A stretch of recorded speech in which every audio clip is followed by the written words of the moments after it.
사람이 인생을 살아가면서 어떤 각자의 과정 속에서 계획을 세우는 것은 어려운 일은 아닙니다. 그러나 그 계획을 세우고 또 실행하고 지속하는 것은 상당히 어려운 일입니다. 우리가 연초에 올해의 목표들을 각자 성도님들 모두 나름대로 세우셨을 텐데 얼마나 이루고 성취하고 계십니까? 그것이 단기적인 계획이든 장기적인 계획이든 계획한 것을 지속한다라는 것 상당히 어려운 일입니다. 마찬가지 신앙의 일들도 그러합니다. 우리가 바르고 건강한 신앙을 갖는 것 어려운 일입니다. 물론 쉽지 않습니다. 훈련을 필요로 하는 것입니다. 그러나 그거보다 더 어려운 것은 그 훈련된 신앙, 바른 신앙을 계속해서 지켜가는 것입니다. 바울이 본문에서 두려워하고 염려하는 것이 있습니다. 화면을 한번 띄워봐 주시면 갈라디아서 3장 3절 말씀에 너희가 이같이 어리석으냐 성령으로 시작하였다가 이제는 육체로 마치겠느냐. 5장 7절 말씀에 너희가 다름질을 잘 하더니 누가 너희를 막아 진리를 순종하지 못하게 하더냐. 갈라디아 교인들이 처음 시작은 잘했는데 세월이 지나면서 성령을 쫓아 살아가려는 그들의 열정이 상실되어지고 또 계속해서 이 육체의 일들을 허용하게 되는 것, 이것이 지금 바울이 두려워하고 염려하는 것입니다. 그래서 오늘 본문 9절에 읽었던 말씀, 이 말씀이 아주 중요한 말씀이 되는 것입니다. PPT를 계속해서 한번 띄워봐 주시면 개역개정에는 이렇게 나와 있습니다. 우리가 선을 행하되 낙심하지 말지니 포기하지 아니하면 때가 이름에 거두리라. 개역 성경 이전에는 이 포기하지 아니하면이 피곤하지 아니하면으로 나와 있고요. 그 다음에도 한번 봐주시면 세번역 성경에는 지쳐서 넘어지지 아니하면, 현대인의 성경에는 포기하지 않는다면 이렇게 나와 있습니다. 한글 성경에 낙심하다와 포기, 피곤, 지침으로 번역된 동사들에서 이 낙심, 전자에 해당되는 것은 에그카케인인데 낙심하다를 뜻하는 것입니다. PPT 한 번만 더 넘겨주세요. 그리고 이 피곤이라든지 지침이라든지 포기를 뜻하는 것, 여기에 해당되는 언어가 에크류에인인데 이것은 힘을 잃다라는 것입니다.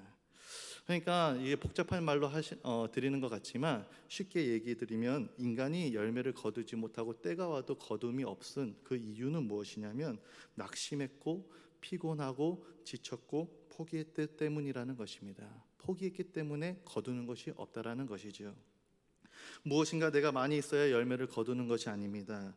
은사가 많은 사람이, 능력이 많은 사람이, 열정이 많은 사람이, 잘난 사람이 열매를 거두는 것이 아니라 끝까지 포기하지 않고 가는 사람이 결과를 보게 되는 것입니다.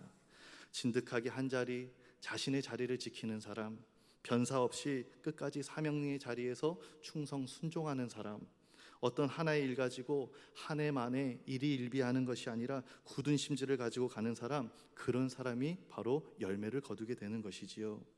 그렇기 때문에 사도 바울은 지금 갈라디아 교인들에게 낙심하지 마라, 끝이 아니다, 지치고 피곤해도 힘이 빠져도 포기하지 말고 끝까지 가라, 그러면 거두리라고 말하고 있는 것입니다. 오늘 특별히 오전에 전도 집회로 은혜의 시간을 가졌는데요, 성도님들 마음에 전도 대상자를 작정하고 오늘에 이르기까지 전도하고 또 기도에 힘쓰셨을 줄로 압니다. 지난 주간에 한 집사님과 이제 교회 일 관련해서 연락을 주고받다가 나누는 대화 가운데 이 집사님이 마음에 3명을 이제 전도 대상자로 작정을 하셨는데 오늘 3명이 다 못 온다는 답변을 받으셨다고 얼마나 속상해하고 또 참 마음이 애달아 하시는지. 그런데 이 집사님의 대화 끝에, 말씀 끝에 하시는 말씀이 뭐냐면 그래도 괜찮아요, 포기하지 않을 거예요.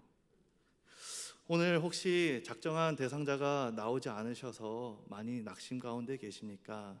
지난 수고를 기억하시면서, 나의 수고를 기억하시면서 섭섭함이 품기도 하고 또 화가 나기도 하십니까? 포기하지 말고 끝까지 기도하고 전도하면 하나님의 때에 열매 맺는 날이 올 줄로 믿습니다. 심어야 한다. 우리가 말씀처럼 열매를 거두기 위해서 낙심하지도 말고 포기하지도 않아야 되는데 그 전에 1차적으로 열매를 거두기 위해서는 심어야 합니다. 심어야 거두는 것이 있는 것입니다. 안 그렇겠습니까? 당연한 것입니다. 심는 게 있어야 나는 게 있고 나는 게 있어야 거둘 수 있는 것이지요. 그런데 그냥 막 심는 것이 아니라 잘 심어야 합니다. 왜냐하면 7절 말씀을 한번 보시면 사람이 무엇으로 심든지 그대로 거두리라 말씀하시기 때문입니다. 하나님께서는 뿌리고 거둔다라는 이 자연의 질서를 확립해 놓으셨습니다. 그러니까 콩 심은 데는 콩이 나고 팥 심은 데는 팥이 나고 많이 심은 데는 많이 나고 적게 심으면 적게 나는 것이지요. 뿌린 대로 거둔다라는 말 우리가 흔히 관용어구처럼 쓰는데 그 말처럼 우리의 삶이 어쩌면 마치 씨를 뿌리는 것과 같아서 언젠가는 그 뿌린 결과를 거두게 되는데 요즘 무엇을 심고 계십니까? 뭔가 심고 계시다면 잘 심고 계십니까? 혹 무엇을 적게 심고 무엇을 많이 심고 계십니까? 심은 대로 거두게 된다는 이 진리를 우리가 진정으로 믿는다면 우리가 심지 않을 수 없습니다. 심지 않을 수 없을 뿐만 아니라 잘 심어야만 합니다. 좋은 것을 심어야지요. 좋은 것을 심되 이왕이면 많이 심어야겠지요. 그런데 어떤 사람들은 좋은 것을 뿌렸는데 나쁜 열매가 맺혔다고 불만을 가지기도 합니다. 정말 그렇습니까? 심은 대로 거둔다고 하나님이 분명히 말씀하셨는데요. 많이 뿌렸는데 적게 거둔다고 불평합니다. 정말 그렇게 우리가 살고 있는 걸까요? 심지어 어떤 사람들은 거두지도 심지도 아니하고 거두겠다라고 말을 합니다. 안 되는 것이지요. 본문 7절 말씀 그 상반절을 보시면 스스로 속이지 말라 하나님은 업신여김을 받지 아니하시나니 라고 말씀하십니다. 하나님은 절대 업신여김을 받으시는 분이 아닙니다. 그렇기에 뿌린 대로 거두는 하나님의 섭리 방식 앞에 우리가 할 수 있는 것은 스스로 속이지 않는 것, 하나님 앞에 진실되게 심고 정직하게 그 심은 열매를 기대하며 바라는 것이 우리가 해야 되는 일인 줄 믿습니다. 축구 경기를 하다 보면 한번 PPT 띄워주시면 VAR이라고 하는 이 시스템이 도입이 돼가지고 예전처럼 헐리우드 액션을 하지를 못합니다. 축구 선수들이 이제 페널티 라인에서 페널티킥을 얻기 위해서 오버 액션을 해가지고 상대방이 발에 걸리지도 않았는데 넘어져가지고 페널티킥을 유도하는 것이지요. 그런데 이제 판단이 명확하지 않을 때 이제 심판이 저런 사인을 이렇게 하면서 VAR 비디오 판독 이걸 해보겠다라고 합니다. 그러면은 이 사람이 걸려 넘어졌는지 아니면은 거짓말로 거짓행위를 있는 건지 알려지게 되고 골로 인정됐던 것이 노골이 되기도 하고 또 페널티킥이 주어졌던 것이 취소되어지고 그 거짓행위를 했던 선수가 퇴장을 당하기도 하고 정확한 판단이 이루어지는 것이지요. 이렇듯 사람도 잘 속지 않는데 하물며 하나님이 우리가 속이고 우리가 하나님을 업신여김에 그냥 당하고 계시겠습니까? 하나님을 절대 속일 수는 없는 법입니다.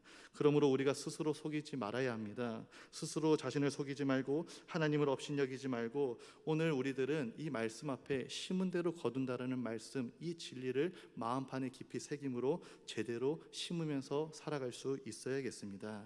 그럼 우리는 무엇을 제대로 심어야 할까? 본문 말씀을 보면 두 종류의 심는 사람이 있다고 말하고 있습니다. 8절의 말씀입니다. 첫 번째로 자기 육체를 위하여서 심는 사람이 있습니다. 자기 육체를 위하여 심는 자, 자기 육체의 욕구를 따라서 심는 사람입니다. 육체를 만족시키고 육체의 욕심을 따라 살아가는 사람입니다. 세상 것만 좋아하고 영적인 것, 신령한 것들에 대한 것은 도무지 관심이 없는 사람입니다. 자신이 가지고 있는 모든 시간, 체력, 재물, 힘을 오직 육신을 위해서만 아낌없이 투자하는 사람. 그러나 육체를 위하여서 심는 것은요, 우리 이 육신이 썩어질 때에 같이 썩어지게 되는 것이므로 결국 그렇게 육체를 위하여서 심는 자에게 남는 것은 무엇이냐? 후회와 탄식과 하나님 앞에 부끄러움만 남게 되는 것입니다. 우리의 모든 것들이 육신을 위하여서 심겨져서는 안 되는 줄로 믿습니다. 두 번째로 성령을 위하여서 심는 사람, 이것이 8절에 나와 있는데 우리가 육체를 위하여서 심지 않고 성령을 위하여서 심기는 심어야겠는데 성령을 위하여서 심는다는 말은 무엇일까? 성령을 위하여서 심는다는 말은 성령으로 사는 것을 의미합니다. 성령으로 사는 것. 사도 바울은 이전 장에서 성령으로 사는 것에 대해서 거듭해서 얘기를 하고 있습니다. PPT 한번 5장 말씀을 한번 띄워주시면 내가 이르노니 너희는 성령을 따라 행하라. 그리하면 육체의 욕심을 이루지 아니하리라. 오직 성령의 열매는 사랑, 희랑, 화평, 오래 참, 자비, 양성, 충성, 온유, 절제다. 만일 우리가 성령으로 살면 또한 성령으로 행할지니 성령으로 살고 성령으로 행한다라는 것에 대해서 이전 장에서 계속 거듭 사도 바울은 얘기를 하고 있습니다. 성령으로 사는 것은 성령을 따라 행하는 것입니다. 성령의 감동된 말씀을 따라 순종하며 살아가는 것을 말하는 것입니다. 말씀을 따라 순종하면서 살아가면서 행함으로 성령의 열매를 맺어가는 삶을 말하는 것입니다. 나의 생각보다 성령의 인도하심을 따라 산 것, 그것이 바로 성령으로 사는 삶이고, 이렇게 성령으로 사는 삶이 곧 성령을 위하여서 심는 삶입니다. 나의 인생이라고 해서 내 마음대로 살면 육체로 심는 것으로 끝나게 될 뿐입니다. 더더군다나 내 마음대로 살고자 하지만 어디 살아가면서 내 뜻대로 내 마음대로 되는 것이 하나라도 있으십니까? 우리 육체로 끝나지는 삶에 만족해서 육신을 위하여서 심지 말고 성령으로 살아내는 귀한 성도님들 다 되시기를 소망합니다. 이렇게 스스로 속임으로 또 하나님을 업신여기지 않고 성령을 위해 심고 낙심하지 않고 포기하지 않는 자가 만나는 것이 있는데, 그것이 바로 하나님의 때입니다. 거두는 때를 만나게 된다라는 것이죠. 9절 말씀에 때가 이름에 거두리라, 하나님이 정하신 때가 있습니다. 그러나 그것이 언제인지 우리는 알 수 없습니다. 어디서 오는 것인지, 어느 정도 오는 것인지, 누구를 통해서 어떤 환경으로 오는 것인지 우리는 알 수가 없습니다. 그러나 분명한 것은 그때가 온다라는 것입니다. 왜? 하나님이 약속하셨기 때문입니다. 그 약속의 말씀이 때가 이르면 거두리라 분명히 선포하고 있습니다. 그러므로 우리가 이 하나님의 약속의 말씀을 믿는 자로서 해야 할 것은 무엇이냐? 낙심하지 말아야 합니다. 낙심이라고 하는 것은 마음이 떨어지는 것입니다. 어디서부터 떨어지는 것일까요? 하나님으로부터 마음이 떨어지는 것입니다. 어떠한 환경이 있다 할지라도 우리의 마음과 생각을 잘 지켜서 우리의 마음을 하나님께 꼭 붙여놓으실 수 있는 귀한 성도님들 될 수 있기를 바랍니다. 포기하지 말고 인내해야겠지요. 끝까지 기다려야 합니다. 진득히 기다려야 합니다. 선지자들과 사도들은 외칩니다. 더딜지라도 기다리라고, 더딜지라도 기다리라고. 우리에게는 그때가 너무 더디다고, 왜 이렇게 그때가 안 오냐고, 너무 느리다고 하나님께 소리지고 원망할 때가 수없이 많이 있습니다. 그래서 어떤 사람들은 그때를 좀 앞당겨 보려고 내가 씨름하고 막 몸부림 쳐보기도 합니다. 그러나 내가 원하는 때를 포기하고 하나님의 때를 포기하지 않을 때에 그 일은 이루어지는 것입니다. 무엇을 내가 포기해야 될까? 무엇을 포기하지 않아야 될까? 잘 분별하셔서 잡아야 될 것과 놓아야 될 것을 분명히 아시는, 그것을 그리고 붙들고 가시는 귀한 성도님들 다 되실 수 있기를 소망합니다.